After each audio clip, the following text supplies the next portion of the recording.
Hello प्यारे दोस्तों, आप सभी का तहे दिल से स्वागत है आज की नई मोटिवेशनल कहानी और मेरे चैनल टॉप आइडियल स्टोरी में। आज की कहानी बेहद मज़ेदार होने वाली है। इसे सुनकर आप सबको बहुत मज़ा आने वाला है। आज की कहानी में बताया गया है कि तकदीर इंसान के साथ क्या क्या खेल करती है।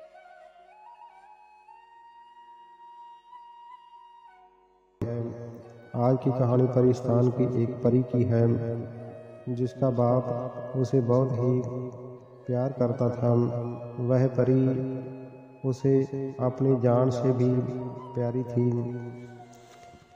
परिस्तान का बादशाह, जिसकी एक बेटी थी गुलनार परी, वह नन्ही सी परी बहुत ही सुंदर थी और परिस्तान में गुलनार पलकर बड़ी हुई। बहुत सुंदर उसके शरीर पर पंख थे। जब वह पैदा हुई तो उसकी माँ इस दुनिया से चल बसी। उसकी माँ के बाद उसके पिताजी ने ही गुलनार को पाल पोस कर बड़ा किया। वह उससे बहुत ही प्यार करते थे। गुलनार के पालन पोषण के लिए परिस्तान के बादशाह ने अपने महल में एक दाई को रखा था। तो दाई गुलनार का हर काम करती थी। एक बार की बात है कि परिस्तान का वह बादशाह किसी बीमारी से ग्रस्त हो गया और नीमो हकीमों ने उसे बहुत सी औषधियाँ दी, लेकिन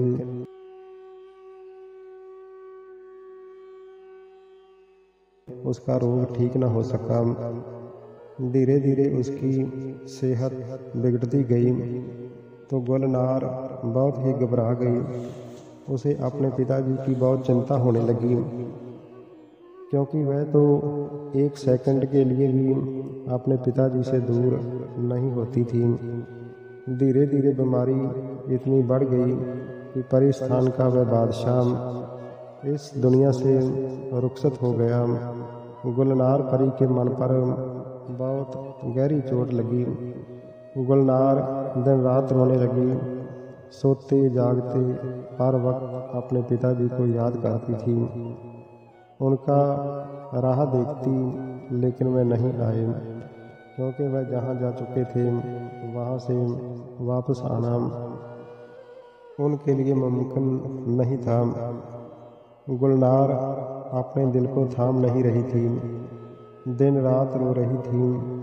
तो बूढ़ी दाई गुलनार को बहुत समझाती है, लेकिन किसी बात का उसके ऊपर असर नहीं हो रहा था। एक दिन वो बूढ़ी दाई गुलनार के पास आई और कहने लगी कि बेटी, जब आपके पिताजी बीमार थे तो जब बीमारी ज़्यादा बढ़ गई तो उन्होंने मुझे एक चिट्ठी सौंपी थी। उन्होंने कहा था कि ये चिट्ठी मेरी बेटी गुलनार को मेरी मौत के ठीक 15 दिन के बाद देना है, क्योंकि वह समझ चुके थे कि अब मेरा बचना मुश्किल है। आज आपके पिताजी की मौत को पूरे 15 दिन हो चुके हैं, इसलिए ये चिट्ठी आपके पास लेकर आई हूँ। दाई ने बादशाह परिस्तान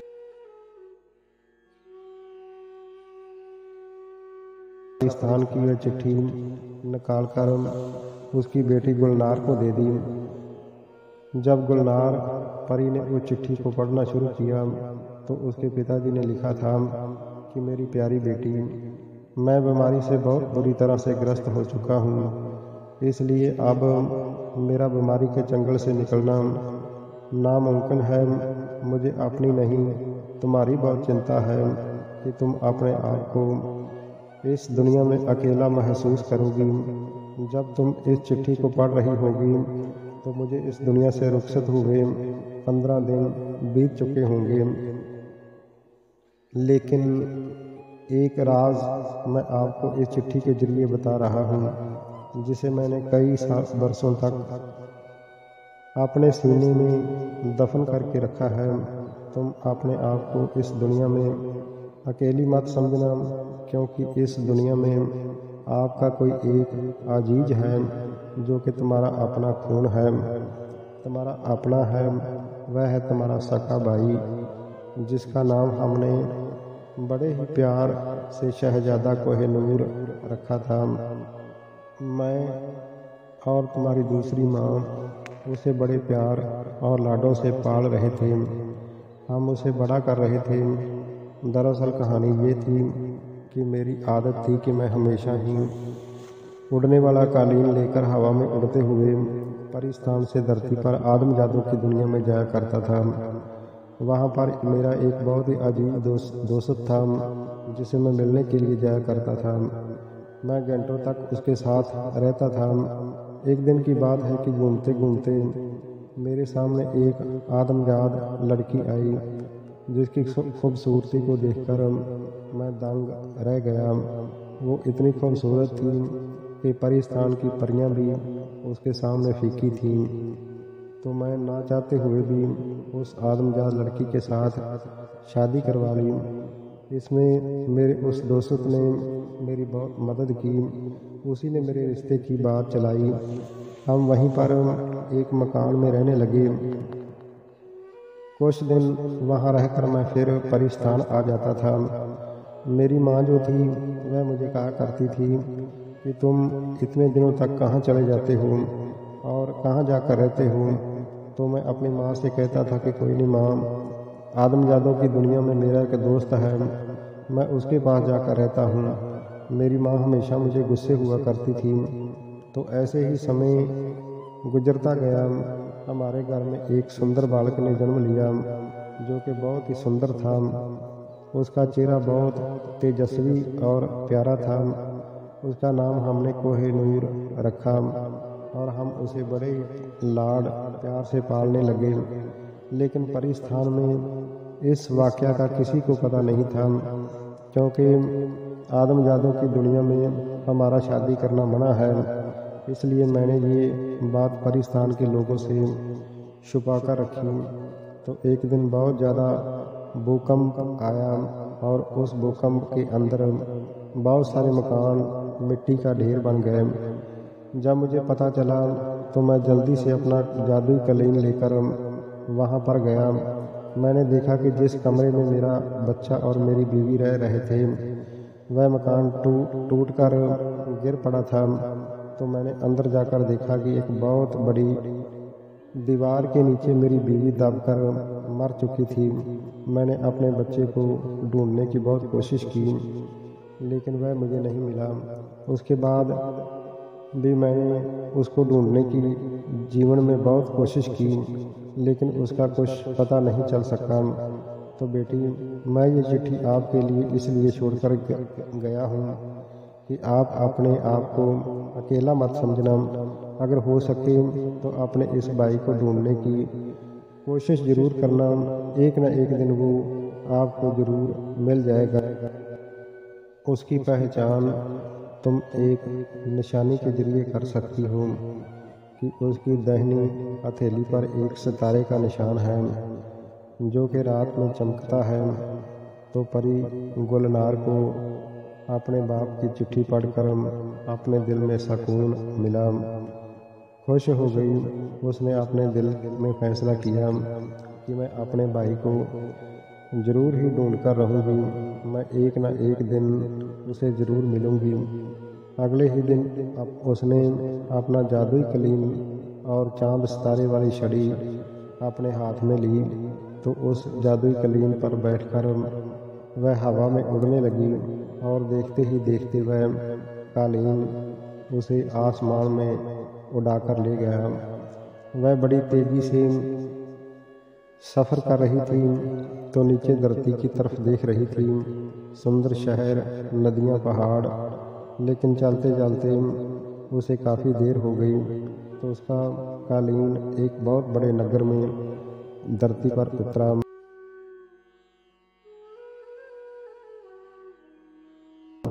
तब रात हो चुकी थी। वह सोचने लगी कि अब मैं कहीं न कहीं रात काटने का कोई जुगाड़ करती हूँ। वह पैदल चलकर कोई सराय वगैरह ढूंढने की कोशिश करने लगी। तो उसने सोचा कि मैं एक परी हूँ और मेरे ये बड़े बड़े सुनहरी पंख हैं, अगर लोग मुझे देखेंगे तो अजीब समझेंगे, इसलिए मेरे काम में मुश्किल आएगी। तो उसने उस जादू सितारे से वह अपने दोनों पंखों को गायब कर दिया।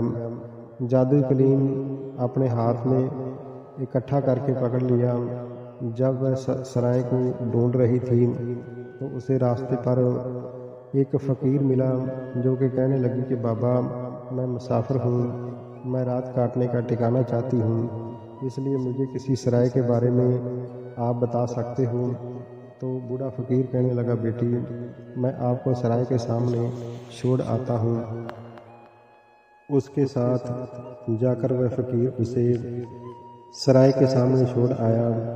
लेकिन वह बूढ़ा फ़कीर कहने लगा कि बेटी, आपको कोई भी सराय में रहने का ठिकाना नहीं देगा, क्योंकि आप एक औरत जात हो और आज बादशाह की जेल से एक खूंखार कैदी भाग निकला है और वो राजा के सिपाही उसे भेड़ियों की तरह ढूंढ रहे हैं। अगर कोई गश्ती टोला इधर आ गया तो आपको बहुत दिक्कत होगी। तो गुलनार परी कहने लगी कि बाबा, वह कैदी जेल से क्यों भागा, उसने क्या किया था?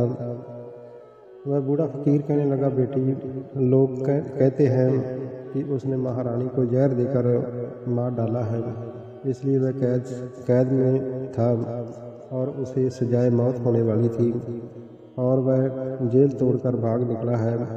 इतना कहकर वो फ़कीर वहाँ से चला गया।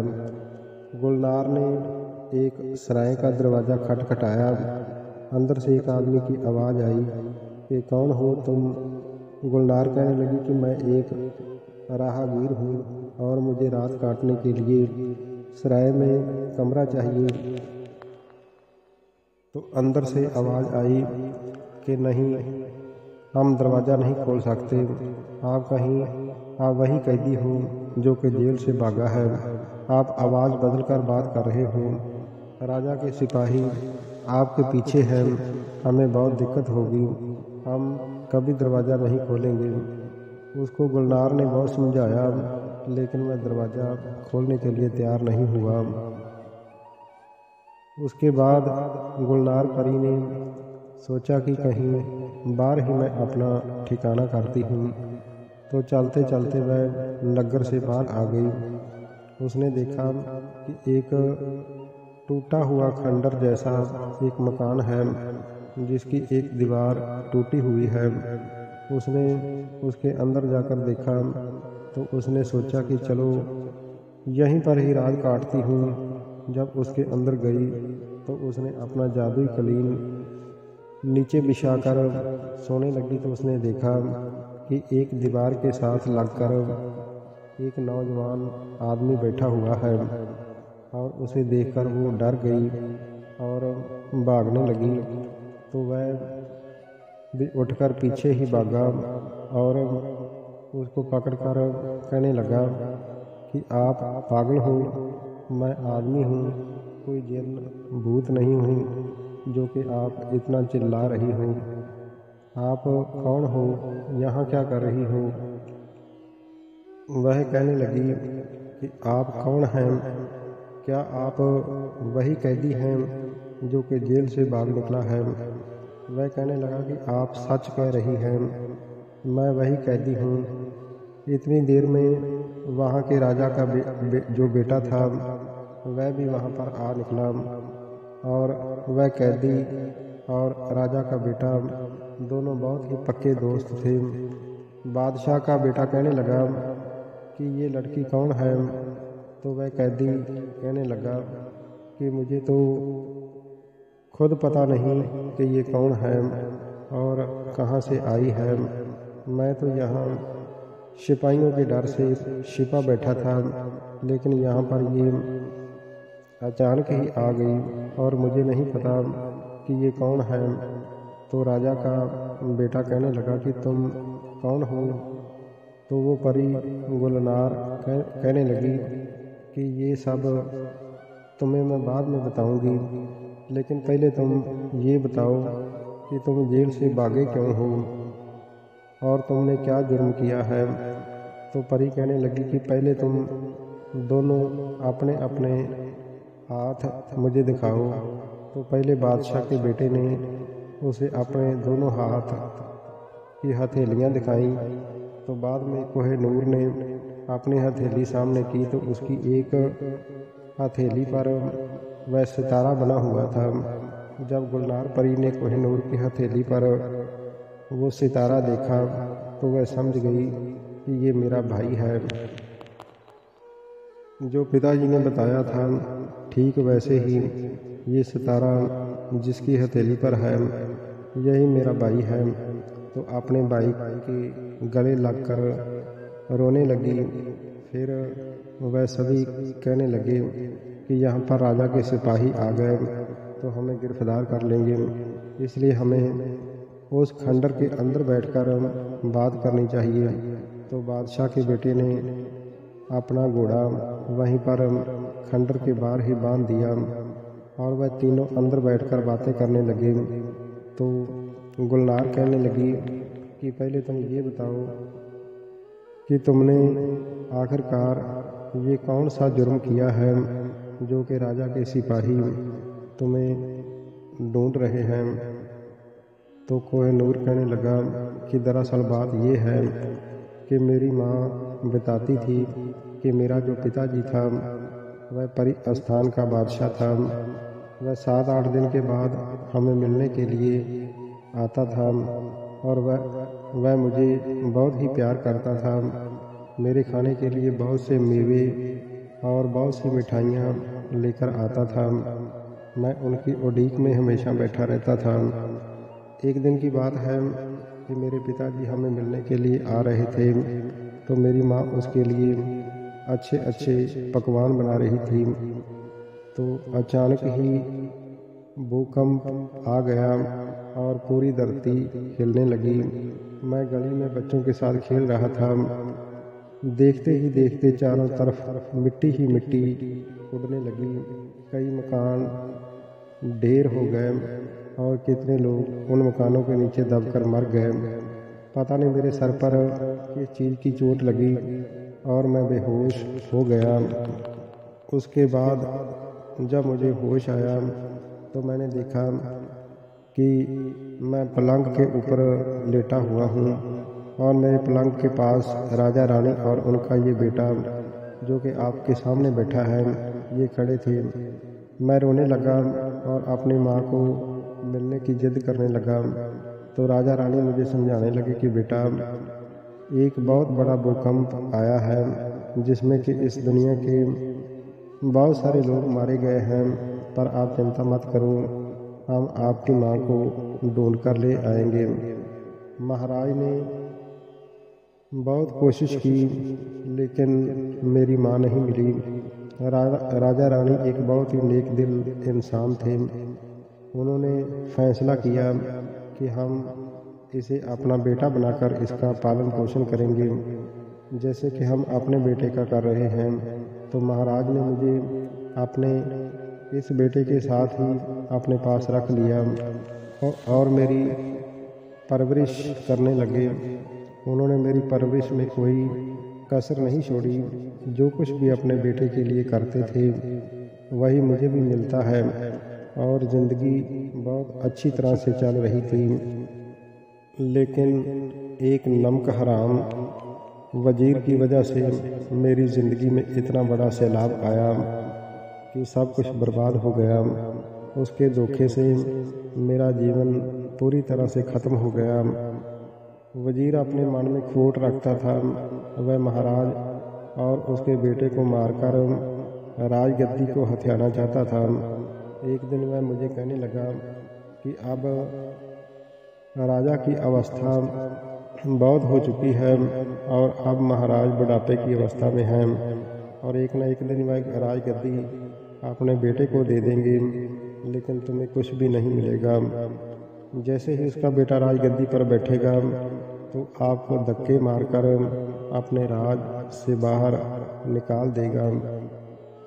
इसलिए तुम्हें अभी से अपने लिए कोई यत्न करना होगा। अगर तुम मेरे साथ मिलकर काम करोगे तो तुम्हें बहुत कुछ हासिल हो सकता है। वजीर की ये बात सुनकर मेरे पैरों के तले से ज़मीन खिसक गई। मैं सोचने लगा कि महाराज के सामने ये वजीर कितना शरीफ बनकर रहता है और इसकी असलियत इतनी भयानक है, लेकिन इस बात को मैंने प्रकट नहीं होने दिया और मैंने बड़ी चालाकी के साथ उसके सामने ये साबित किया कि मैं उसकी बात से सहमत हूँ, क्योंकि मैं उसकी असलियत को पूरी तरह से जानना चाहता था और महाराज तक उसका सबूत पहुँचाना चाहता था। तो मैंने कहा कि मुझे क्या करना होगा। तो वजीर कहने लगा कि आप महाराज को किसी तरह से मार डालो, उसके बाद राज गद्दी पर मैं बैठूंगा, क्योंकि मैं राजा का वजीर हूँ और राजा का जो बेटा है उसकी अभी उम्र कम है, इसलिए वो राज गद्दी पर नहीं बैठ सकता है। और जैसे मैं राज गद्दी पर बैठूंगा तो शहजादे को भी हम ठिकाने लगा देंगे। तो बाद में मैं आपको दुनिया की हर दौलत से माला माल कर दूंगा और आपका राज दरबार में खास स्थान होगा। तो कोहिनूर कहने लगा कि वजीर की ये बातें मेरे अंदर बहुत बड़ा तूफान पैदा कर रही थी, लेकिन मैंने अपने आप को संभाले रखा। तो मैंने कहा कि ठीक है, मैं 1 या 2 दिन के अंदर आपको सोचकर बता दूंगा। वजीर कहने लगा ठीक है, लेकिन तुम जल्दी सोचकर मुझे बता देना, आगे का काम मैं बाद में आपको बताऊंगा। तो इतनी बात करके वजीर तो वहाँ से चला गया, लेकिन मैंने सोचा कि मैं महाराज को ये सारी ही बात बताता हूँ। तो जैसे ही मैं राजमहल में गया तो मुझे पता चला कि महाराज और उनका बेटा दोनों शिकार पर गए हुए हैं, लेकिन महारानी जी महल में ही थी। तो मैं सीधा उनके पास गया, मैंने सारी ही बात उनको बताई। तो उन्होंने उस वक्त वजीर को बुलाया, तो सारी ही बात उससे मालूम करनी चाहिए। तो वजीर कहने लगा महारानी, आप तो जानती हैं कि महाराज के जीवन को दुश्मनों से कितना खतरा है, इसलिए दुश्मन कई तरह की साजिशें बनाकर महाराज की जान के पीछे पड़े हैं। इसलिए हमें 24 घंटे सतर्क रहना पड़ता है और हम किसी पर भी भरोसा नहीं कर सकते हैं। एक दिन मेरे मन में विचार आया कि ये जो लड़का है, ये लड़का आपका सका बेटा नहीं है, इसलिए मैंने सोचा कि इसको भी परख लेना चाहिए। और इसलिए मैंने झूठ मूठ में इसको ये सारी बात कही और मैंने सोचा कि अगर इसके मन में कोई खोट हुआ तो ये ज़रूर ही इस बात के लिए राज़ी हो जाएगा, लेकिन ये बिल्कुल दुरुस्त निकला, जिसने कि इस बात को फ़ौरन स्वीकार नहीं किया और इसके बारे में सीधा आपको आकर बता दिया है। इसका मतलब ये है कि ये बिल्कुल ईमानदार और वफ़ादार है। और ये सब सुनकर रानी हंसने लगी और कहने लगी कि वज़ीर साहब, आप भी क्या कमाल करते हो, ये तो मेरे सके बेटे से भी बढ़कर है, ये भला इस तरह का काम कैसे कर सकता है। लेकिन आगे से इस तरह का कोई भी शक मेरे इस बेटे पर मत करना। तो वज़ीर कहने लगा कि ठीक है महारानी, जैसे आपकी आज्ञा। तो वज़ीर वहाँ से चला गया। वह बड़ी चालाकी से इस बात से बाहर निकल गया। तो मैंने भी समझा कि शायद वज़ीर ठीक ही कह रहा हो, इसने सच में ही ऐसा किया हो कि महाराज की सुरक्षा के लिए वह मुझे परख रहा है। फिर एक दिन की बात है कि महारानी की बीमार हो गई, तो हकीमों ने उन्हें कई तरह की दवाइयाँ दी और उसकी बीमारी में तो कुछ आराम आने लगा, लेकिन उन्होंने ये बहुत पक्के से ताकीद की कि इसको दूध बिल्कुल नहीं देना है, इसको भूख बहुत लगेगी लेकिन दूध नहीं देना है। ये बात वजीर को पता थी। महाराज और उनका शहजादा कहीं बाहर गए हुए थे, तो वजीर ने क्या किया कि एक दूध का प्याला लेकर महारानी के महल की तरफ आने लगा और उधर से मैं भी वजीर को मिल गया। तो वजीर मुझे कहने लगा कि पता नहीं ये महल के नौकर चाकर कहाँ चले जाते हैं, महारानी को भूख लगी है और उन्होंने दूध मंगवाया है, अब दूध लेकर मुझे ही आना पड़ा। दूध का प्याला उसने मुझे पकड़ाकर कहा कि कोहिनूर, महारानी ने दूध मंगवाया था, तो ये दूध तुम महारानी जी को दे आओ। उधर महाराज भी आ चुके हैं और मैं उनका स्वागत करने के लिए जा रहा हूँ। मुझे इस बात का इल्म नहीं था कि हकीमों ने महारानी को दूध मना किया हुआ है। मैं दूध का प्याला लेकर महारानी के पास गया और उन दवाइयों की वजह से महारानी को बहुत भूख लग रही थी। मैंने जैसे ही दूध का प्याला महारानी को पकड़ाया तो वह झट से ही सारा दूध पी गई। जैसे ही महारानी ने दूध पिया तो दूध उसके अंदर जाते ही जहर बन गया और वह तड़फने लगी। और इतनी देर तक राजा, वजीर और उनका बेटा भी वहाँ पर पहुँच गए। महारानी तो इस दुनिया से जा चुकी थी। तो वजीर कहने लगा कि महाराज, मुझे लगता है कि इस हरामखोर ने महारानी को मार डाला है। जैसे ही हकीम को दिखाया तो हकीम कहने लगा कि महाराज, इस दूध में किसी ने जहर मिलाकर दिया है। महाराज का शक और भी गहरा हो गया और मुझे वहीं पर जंजीरों से जकड़ लिया गया और कारागार में डाल दिया। लेकिन हकीकत कुछ और थी। मुझे तो 3 दिन के बाद फांसी लगने वाली थी, तो मैं बहुत दुखी था। मुझे अपनी जान की परवाह नहीं थी, लेकिन मुझे परवाह थी जिन्होंने मुझे पाल पोस कर बड़ा किया, जीवन की हर खुशी दी, तो उनकी हत्या का दोष मेरे सिर पर लग गया। मैं अपने आप को बेगुनाह साबित करना चाहता था। बादशाह के सामने अपनी बेगुनाही साबित करना चाहता था, इसलिए मैं जेल को तोड़कर भाग आया हूँ। जब कोहिनूर ने अपनी ये सारी हकीकत सुनाई तो उसकी वो बहन गुलनार परी कहने लगी कि भैया आप चिंता मत करो, अब मैं आ चुकी हूँ, अब आपको कोई चिंता करने की ज़रूरत नहीं है।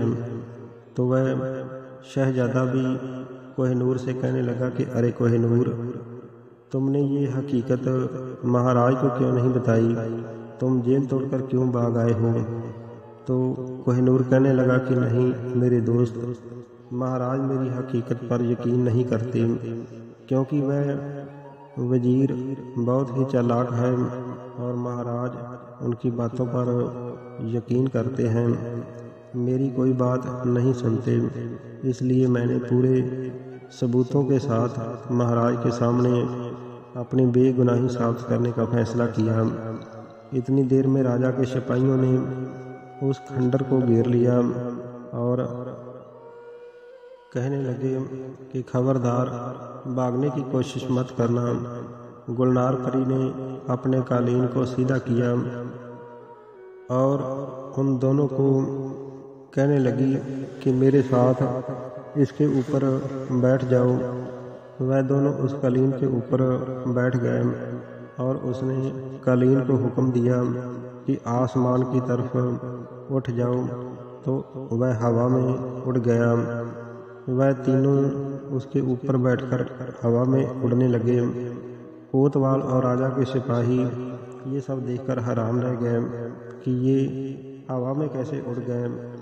तो उसके बाद परी गुलनार नीचे ज़मीन पर उतरी और उस कोतवाल से कहने लगी कि तुम मेरे भैया को नहीं पकड़ सकते हो, तुम उसका बाल भी बांका नहीं कर सकते हो। वह कहने लगा कि मैं उसको जिंदा नहीं छोड़ूंगा, मैं अभी जंजीरों से जकड़कर इसको ले जाऊंगा। उसने कहा कि पहले तुम मुझे छू कर दिखाओ, मैं देखती हूँ कि आप में कितनी ताकत है। जैसे ही वह कोतवाल परी को पकड़ने के लिए आगे बढ़ा तो उसने अपने जादुई सितारे से उस कोतवाल और उसके सभी सिपाहियों की टांगों को पत्थर की बना दिया और वो सभी चिल्लाने लगे कि हमें माफ़ कर दो। गुलनार परी कहने लगी कि नहीं, मेरी आप लोगों से कोई दुश्मनी नहीं है, लेकिन ये तो मैं आपकी ज़िद की वजह से कर रही हूँ। तो वो कहने लगे कि हम लोगों को छोड़ दो, हम भी राजा से आप सब के लिए फरियाद करेंगे, आप हमें ठीक कर दो। तो गुलनार परी ने उन सभी को दोबारा वापस सही सलामत कर दिया और गुलनार परी कोतवाल से कहने लगी कि कल हम महाराज के सामने अपने जादू से वजीर के मुंह से सच बुलवाएंगे। वह सिपाही और कोतवाल घोड़े पर सवार होकर राजमहल की तरफ भाग गए। कोहिनूर और शहजादे को कोतवाल पर भी शक था।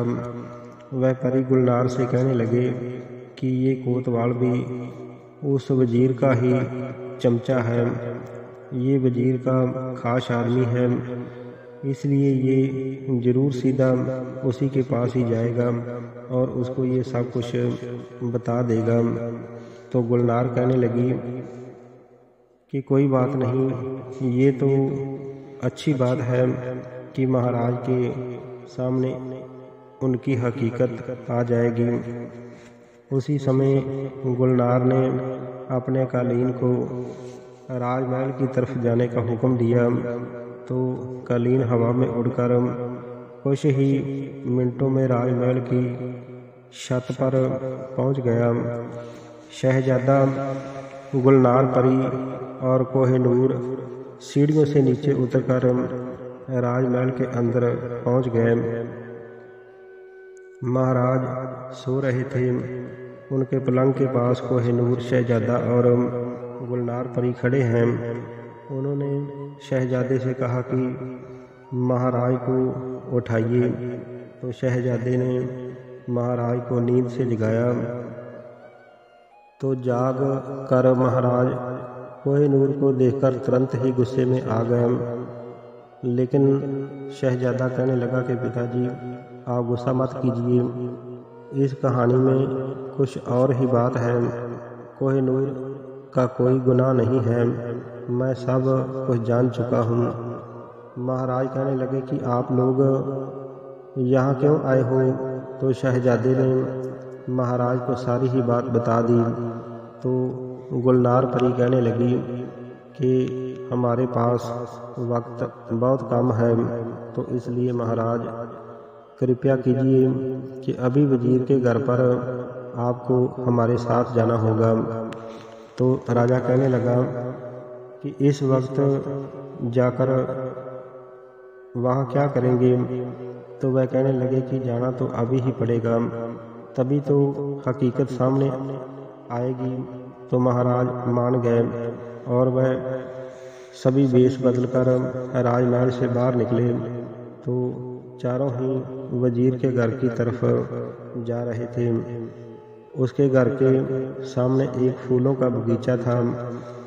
तो वह फूलों के बगीचे में छुपकर बैठ गए। उन्होंने देखा कि कोतवाल घोड़े पर आया और उसने वजीर के घर का दरवाज़ा खटखटाया। तो वजीर बाहर आया। कोतवाल वजीर से कहने लगा कि वजीर, तुम्हारी और हमारी पोल खुलने वाली है। वजीर कहने लगा कि क्या बकवास कर रहे हो।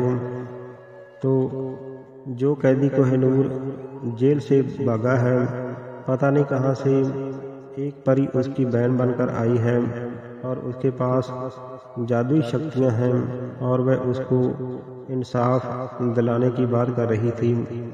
तो अगर वह महाराज के सामने अपने भाई को लेकर पेश हो गई तो तुम्हारी और हमारी हकीकत सबके सामने आ जाएगी।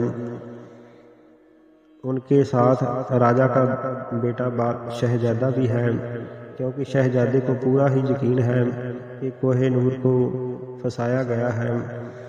ये सारा खेल आपके गंदे दिमाग का है और मैं भी इस जाल में फंस चुका हूँ। तो अब क्या करना है। कोतवाल और वजीर ये बातें कर रहे थे तो राजा, गुलनार परी, उसका भाई और शहजादा ये सारी ही बातें सुन रहे थे। तो तभी एकदम से फूलों के बगीचे से निकलकर उन दोनों को घेर कर कहने लगे कि हरामखोरो, तुमने नमक हरामी की है। तुमने एक नेक इंसान को इतने बड़े षड्यंत्र में फंसाया है और हमारी नज़रों में भी उसे गिराने की कोशिश की है। उन दोनों को पकड़कर कारागार में डाल दिया और अगले दिन बादशाह ने कचहरी लगाकर सभी को बताया कि इस नमक हराम ने कैसे एक नेक इंसान को अपने षड्यंत्र में फंसाकर उसे सजा दिलवाई और महारानी को जहर देकर मार डाला। ये कोतवाल भी इसके साथ ही मिला हुआ है, इसलिए इन दोनों को सजाए मौत दी जाती है और मौत की सजा सूली पर चढ़ाकर देनी होगी। तो अगले ही दिन खुले मैदान में एक सूली को गाड़ा गया और उसके ऊपर उन दोनों को बैठाकर मौत की सजा दी गई। वह दोनों दर्द से कुरला रहे थे, लेकिन उनकी फरियाद सुनने वाला कोई नहीं था। चीखते चिल्लाते हुए उन दोनों की जान जिस्म से अलग हो गई और दोनों पापी नरक को चले गए। बादशाह कोहिनूर से माफ़ी मांगने लगा कि बेटा, हमें माफ़ कर देना, क्योंकि हमें हकीकत मालूम नहीं थी। कोहिनूर कहने लगा कि नहीं महाराज, इसमें आपका कोई दोष नहीं है। दरअसल ये नमक हराम वजीर इतना चालाक था कि उसने सभी की आंखों में धूल झोंक दी। गुलनार परी अपने भाई से मिलकर बहुत खुश हुई। वह कहने लगी कि आज मेरे पिताजी की रूह को सुकून मिला होगा कि मैं अपने भाई को मिलने में कामयाब हो गई हूँ। तो बादशाह भी बहुत खुश हुआ। तो बादशाह कहने लगा कि बेटी, चाहे हमारी दुनिया अलग अलग है, लेकिन हर दुनिया में नेक और बुरे इंसान होते हैं, लेकिन तुम लोग सच्चाई के फरिश्ते हो। अब मैं गुजारिश करना चाहता हूँ कि आप सदा के लिए ही मेरे पास रहो। तो परी गुलनार कहने लगी कि नहीं महाराज, हम परी स्थान के वासी हैं, इसलिए हम हमेशा वहीं पर रह सकते हैं और मैं अपने भाई को लेने के लिए आई हूँ। मैं मरते दम तक आप लोगों का एहसान नहीं भुला सकती हूँ। महाराज, अब हमें आज्ञा दीजिए। तो बादशाह ने खुशी से कोहिनूर और गुलनार परी को बहुत सारे तोहफे देकर परी स्थान जाने की आज्ञा दी। कोहिनूर अपने दोस्त शहजादे को गले से लगाकर मिला, क्योंकि वह बचपन के दोस्त थे। बादशाह और उसके बेटे से मिलकर कोहिनूर कहने लगा कि तुम चिंता मत करना, हम आपसे मिलने के लिए आया करेंगे।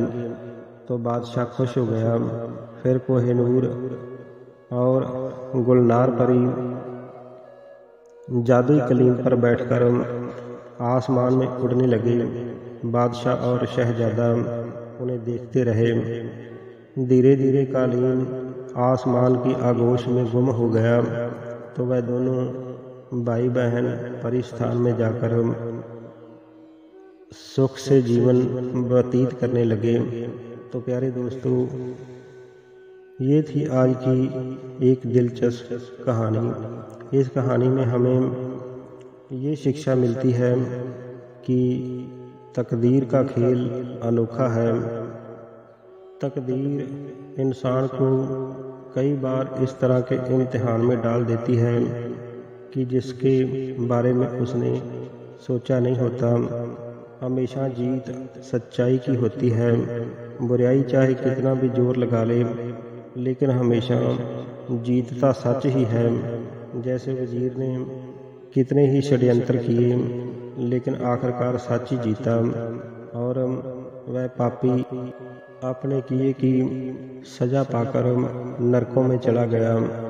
इसलिए दुनिया में हमेशा इंसान को अच्छे काम करने चाहिए, हर एक का भला करें, क्योंकि नेकी का सिला ही हमेशा नेकी मिलता है। अगर ये कहानी आप सबको पसंद आई हो तो कृपया मेरे चैनल टॉप आइडियल स्टोरी को लाइक, शेयर और सब्सक्राइब ज़रूर कर देना। आप सभी का बहुत बहुत धन्यवाद। वंदे मातरम। जय भारत।